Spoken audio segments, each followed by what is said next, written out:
Okay, my name is Enkhee and I am 26. Today is September 27th. We're in Sacramento, California, and I'm here with my mom.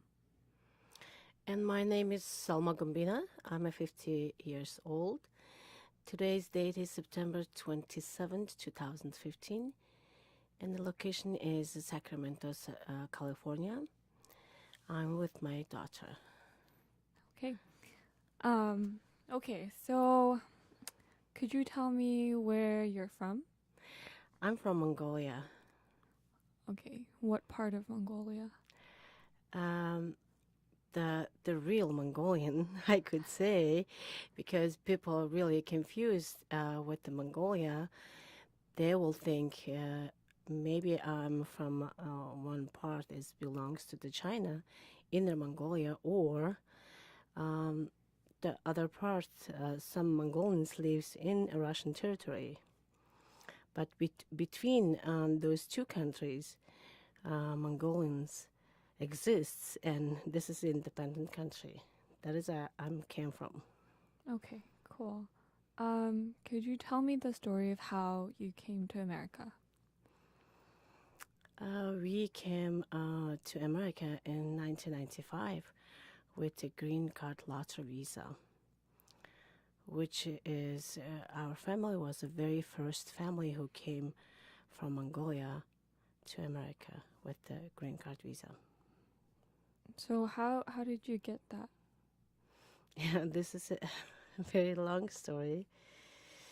Um, my husband um, applied for the green card visa, which he find out in a very uh, Mongol. It was in Mongolian the newspaper. Uh, it's called Uning. It's mean truth. Only the controlled by Communist Party that time. And he found the ad in there in a very small, just 2 rows of the ad that is have a chance to apply for the green card. Okay, so um Dad decided to apply for that visa. Did you know that he was doing that? Yeah, he told me, but I didn't pay big attention to that because I didn't believe that, you know, there's a chance to us to go to the America. Okay. In one word, I didn't believe that. Why didn't you think there was a possibility for you? Because we raised in a former socialist country, which is our view of America was closed. Only the thing was, I had the fear to going to that country. It's totally, closed information about the history, everything. It's just a fear. Those people are very bad. That's it. That's why I didn't have any thoughts about that America. We would go there and to live there. You told me a story that you had read in high school or elementary school about America. Can you tell me a little bit about that story that described America for you? Oh yes, it's one of our literature, and I read about Theodore Dreiser's story is American Tragedy. And that book, not the book, it's like, they asked us to read it. And then when we read, it was really sad. It's really scary. Their life is, it's not the same as we are living that time. We all socialist system. We lived together, always together, together, together, in the neighbors, in the school, in everywhere in the family. That's why if you go to that place, maybe you're gonna be by yourself. That's it. That's why it's really biggest fear for me. fear. It's just a fear. Okay, so is that what you thought about America when Dad applied, or did you have something else in mind? Yeah, but it's still at the basic, the thing was exists in my mind. But things changed when I went to the Russia to school, and there we seen several American movies, which has opened my eyes, which was my imagination is different than, it's in the picture. But still, I didn't believe that. It's just a picture. Maybe it's a fake. What did you see that made you think that America was better than that? Better than what you had read about in Theodore Dreiser's book? There's the pictures, how they dressed, how the buildings in there, how people looks. This is a very similar. As I used to live with the Russians, and then it's very similar to us. And that's why I thought, is that right or not? I just had just a little bit, thinking differently. That's cool. Okay, so then he applied, but he didn't really know English, and there wasn't an American embassy in Mongolia. So how did he do that? He told me we need to apply for that, and then we don't know any alphabets, and this was in English, and then I didn't know how to apply, and there wasn't many Mongolians that knew English language, and he asked one of his friend who speak Germany, and he helped him. Okay, that's cool. And then what happened? And then we had a private trade business, small. We bring the goods from China and and from Russia. We making for the living. And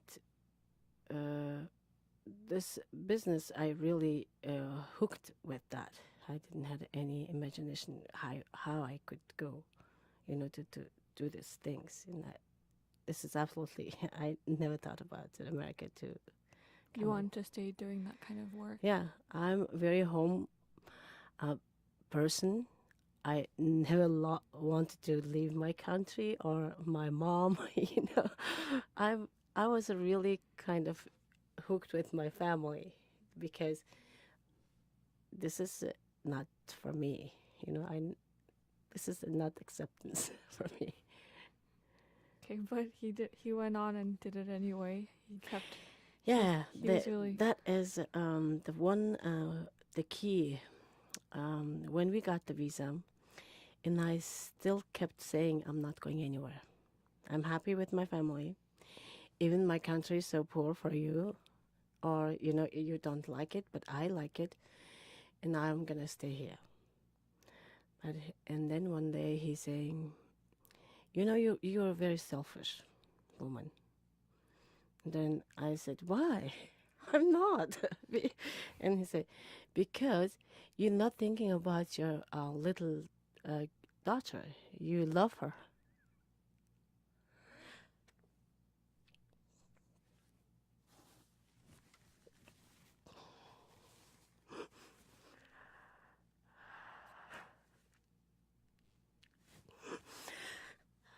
That's made me my decision to come because I love her.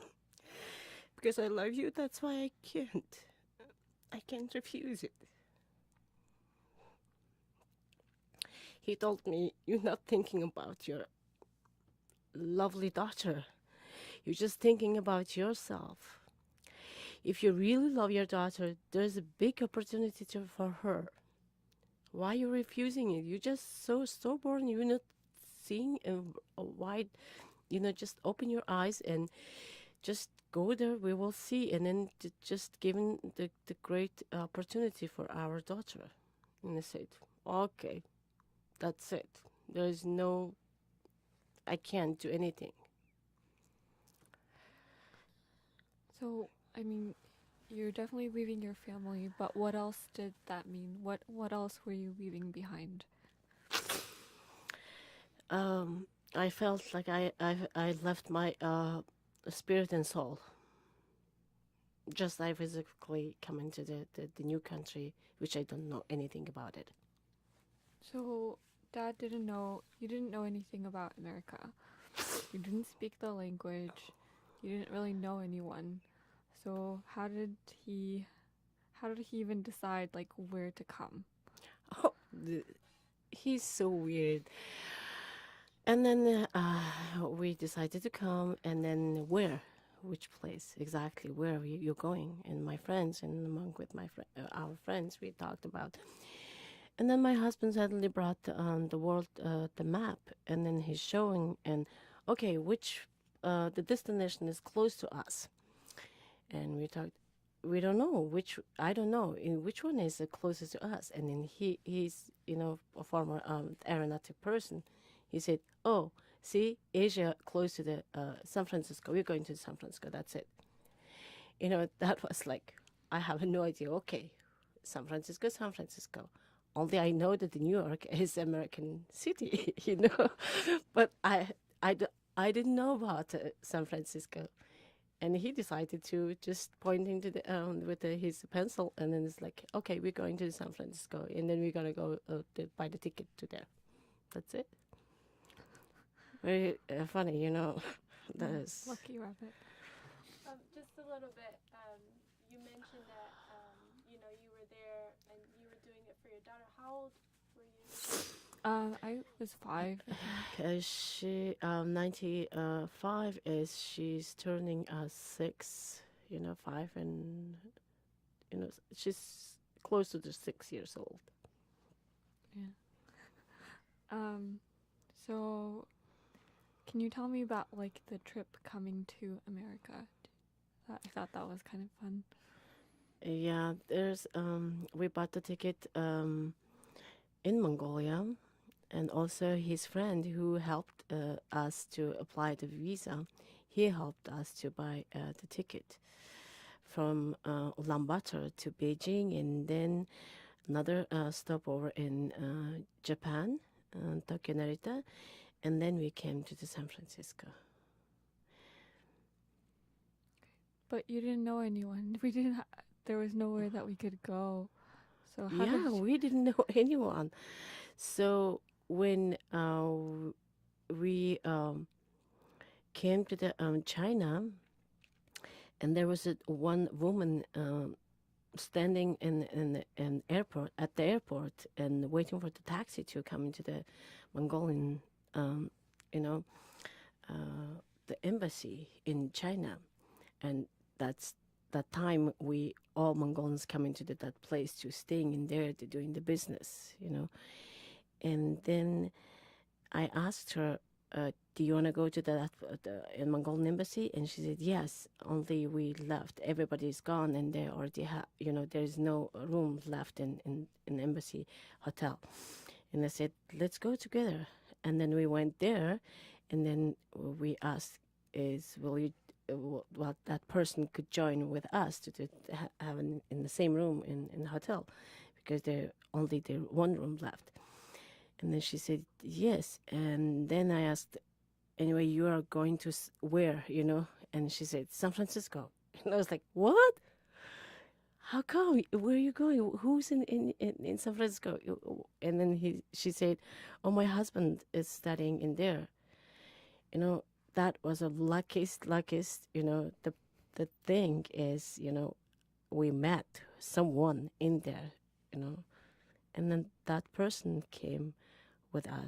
We came with, that a woman with a little girl like my daughter's age, and 5 people. Those 2 and 3 of us, we came together into San Francisco. Okay. And then what was your, that was really lucky, but then what was your first month in America like, or first couple of months? What did you do? Yeah, this still now it's already 20 years, but still, when I remember that moment, it was really, really sad.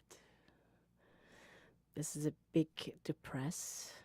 It's you don't know no one, and already the person who studied in here, the family left, and just two of us, and no one else. If you go to the street, you don't know where you're going, and then you don't speak language, and you don't know what to do. This is a kind of feeling that you lost in the world in the middle of the island. You don't, just that's it. It's like I can describe it. Tom Hanks movie. He just left in the island. He doesn't know what to do. Castaway. Yeah, castaway. That is exactly that expression. I can understand him because I felt the same way when I came to this country. That is really, everything is new. Every alphabet, every people, that when you go to the street, it's a kind of not very, the life is going on expression for me, because in my society, back in my country, if you go to the street, the life is like a boiling. It's like kids playing outside, lots of noise, people's conversation. It's like you can feel, just going in that. Mm. But when I came here, and then there's like I seen the street is like kind of ghost town, or kind of, it's not life. It's like kind of houses put in there, and cars going in, on the street. Where's the people? How would they communicate? Only the place maybe I can see the people somewhere in the shopping centers, and the, those areas, not on the street. It's like scared me. This was in Berkeley, right? Yeah, it's in Berkeley, but for me it was a really emptiness. It's kind of very unusual feeling that when you come, and it's totally different. So you said that one time you were in the store and you heard someone speaks a language that you recognized. About 2-3 months, I really want to, to talk to someone, but I couldn't because I don't speak their language. I don't know what they're speaking. I don't understand anything, and so I thought in myself, maybe Russians would be around here. Anyway, this is a huge, the population. Some people could, speak Russian. And then one day I heard the conversation Russian in the conversation in Smart Final Story. And then I was so happy. I just ran into them and hugged them, and then asked the first, just help me. I'm lost. I don't know what to do. Please help me. And there was that person. I'm really thankful that lady. She was Armenian, which is a former one of the republic that is from Soviet Union. When Soviet Union collapsed and the countries were independent, and her name was Ada. And if there's any chance, I'm so thankful to her. She's a wonderful person. She's my, guidance angel, I could say. Was that the only encounter you had with Ada? Yes, this is the person, and I was, so happy that I can, yeah, like I thought, is I found my family. I found my sister, and I told her, just please help me. And she said, okay, calm down, relax, and come to my home. I give you my phone number, and this is my address. Come, and we're gonna have a tea. And then I came, and she's the nicest and, wise person, and her daughter was teaching in UC Berkeley, and that time she visited with her daughter and babysitting the grandchildren. The first thing she told me that, okay, Selma, you just calm down, relax. You're in a good place, in good hand. Believe me, but it's real difficult, of course. You don't know the language, you don't know anything, but it's absolutely fine. And after 10 years, you'll remember me, how you started. But and you need to learn the language. That is very important. And the second thing is you need to forget about your past. Who were there, how successful were they, happy or sad, it doesn't matter. Just close the door behind what you had and just start a new life and new steps. That make you to succeed.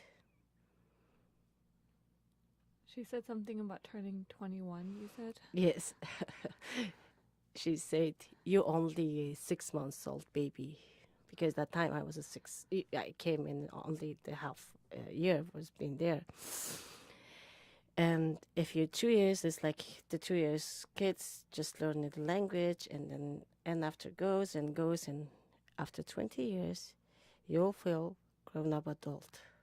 And the same way, in a new country, you think about that, time frame, when after 20 years, you'll feel this place your second home. Now I can say that this is my second home. So now that you feel like America is your second home, what kind of things have you learned from being here? Like from the people, from the culture? Culture, system, everything is different, which I had. Because I lived in the socialist system and come into the capitalist system, which is in the social system we lived together. It doesn't matter you want to do or not. It doesn't, it's you do for just the society or whatever majority will tell you. But in America, it's you're the individual. If you have a big dream, you go ahead and succeed. That is a great opportunity, which we didn't have in the back there. But people, the same everywhere, in socialist or communist, any I don't know. But they always want to happy life. That's the main goal. But I seen that even in the socialist system, everybody wants the peaceful life and happy family together. But the system itself different. But main thing is in America having given a good opportunity to the people to be yourself. To whoever, if you can do the things and you just go, there's no limitation. That's a great thing. So if you could go back to yourself when you first came to America in 1995, what would you say to yourself? Would you repeat again, please? I didn't catch it. Та өөртөө юу хэлэх вэ? Хэрвээ 1995 онд та өөртөө буцаж очивол та юу гэж хэлэх вэ? I don't know.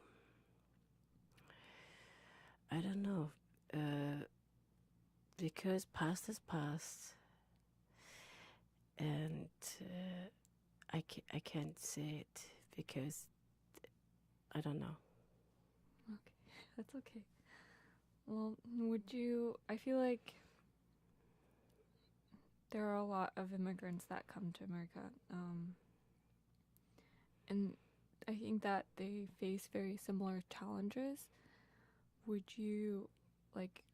do you think would have helped you if you came to America and things were a little bit different? Or yeah, the guidance. This is very important. Why? Because law, system, culture, different. only the person in the world, accepting all over the, the corner of the country, that they live in different diversity, people living in America. Maybe some people could come, even coming like me, very small town or tribe. Nobody knows that language. People that kind of not the big society like Latino. They can speak Latino. They can communicate with each other. So you're Or saying like Chinese, they have a big community. They can help each other. But like us, the small population, Mongolia is only 3 million people now. Back in there, it's just small town. That kind of, if very small, the like us, like from very small unknown places, those kind of people need guidance. At least if they comes in the border, crossing the border, if there's something, in the immigration or I don't know, whoever in that, the place could guide them.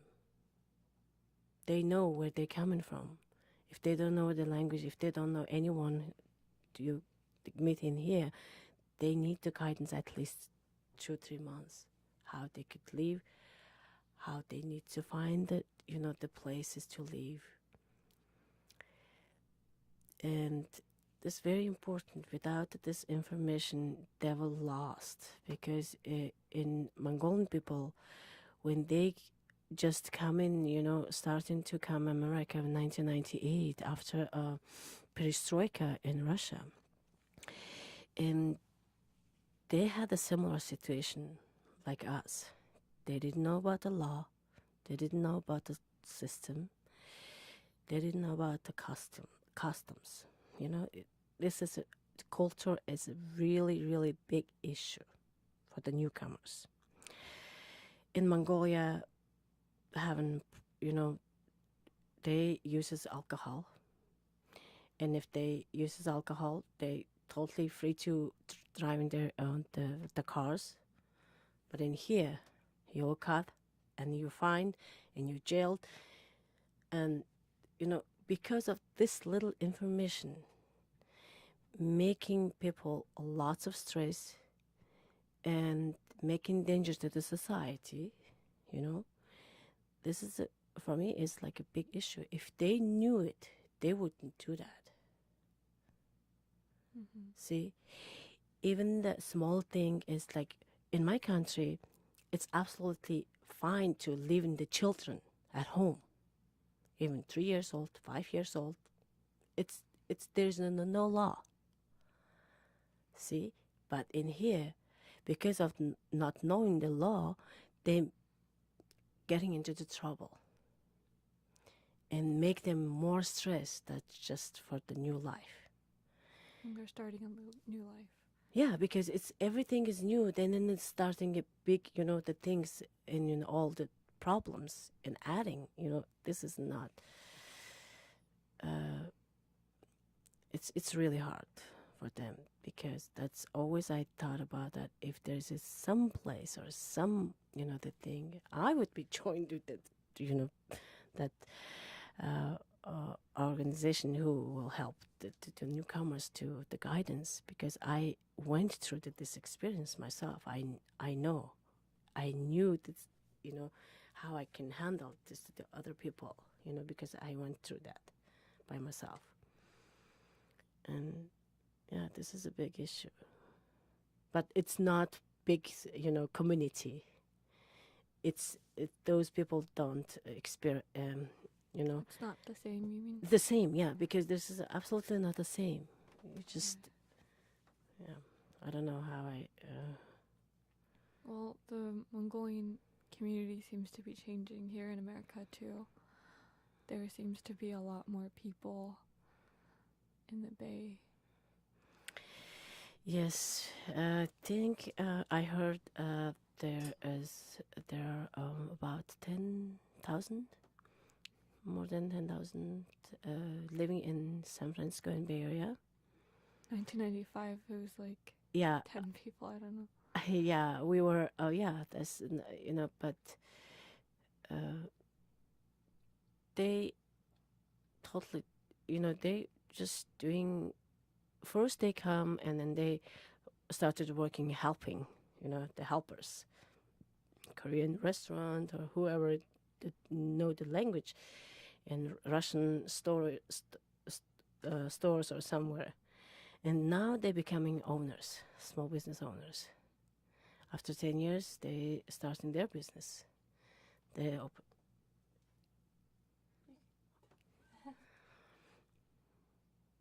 And that's mean, and Mongolians who always been nomads, and they lifestyle is, they adapt very fast to the new things. Maybe this has influenced us to come into living in America. That they're adapting. Yeah, they're adapting, but I think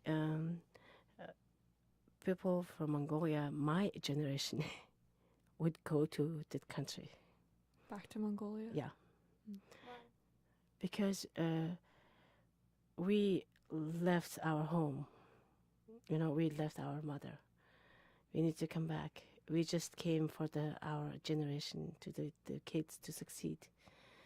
But we need to build our home. We cannot leave our motherland. We love our land, but we are very thankful to the America. This is a very great country, welcoming to the people who had a hard time in their life in their countries. But I would, do to build something to my country. And my kids, I don't know if they're comfortable. This is your home, and this is their decision. But my generation, we are old people, kind of. But that's why it's real stressful for them now. And my age people, like 40s, 50s, those are really, I know them, they will go. If that had chance, they will fly to the Mongolia today. Because they're sticking with the kids. Okay. All right. So I think, I don't think I have too many more questions. I have a question. Can we just go back to, you mentioned Ada. I just want to know, was that someone that you still kept in contact with, or was just that one time that you had that conversation with? Yeah, this is only one time. That's it. Yeah. And how, now, you've obviously, I guess my question is, how do you feel, with, I guess, the sacrifices that your parents have made, about, is there any messages that you like to share, give them? Yeah, I love this country because when my daughter came in this country, she started going to the school. Still now she's studying. 20 years she's in the school. And that's mean American raised my daughter. Her knowledge and her education, her ability to, the people she's dreaming to be a doctor. And that gave her just, America, this big, the opportunity. I'm glad that I came. She made my dream come true. Yeah. Well, I think that the fact that they made so many sacrifices makes me feel really responsible to have to do do a lot with what life has been given to me. So I get to pursue what I want to do because they sacrificed a lot. Yeah, because it's, without the hard work and there's no success. Mm-hmm. That's, But I'm so thankful to my daughter. I want her to be a successful doctor and treat many people, help them, and be happy what you're doing and happy to be in this country. Yeah, and I think that just like knowing that there are other people like my parents gives me a lot of appreciation and just an insight into how I want to serve others and pass that on. And it's really special here in America because that's kind of what ties everyone together, those challenges. Yes, it's a beautiful country to connect people, and background is so different, but we're connected in here. It's a great country. I love America. Yes, I do. Anything you want to share each other or tell each other? Thank you. Oh, my daughter, my life. Yeah. I love you.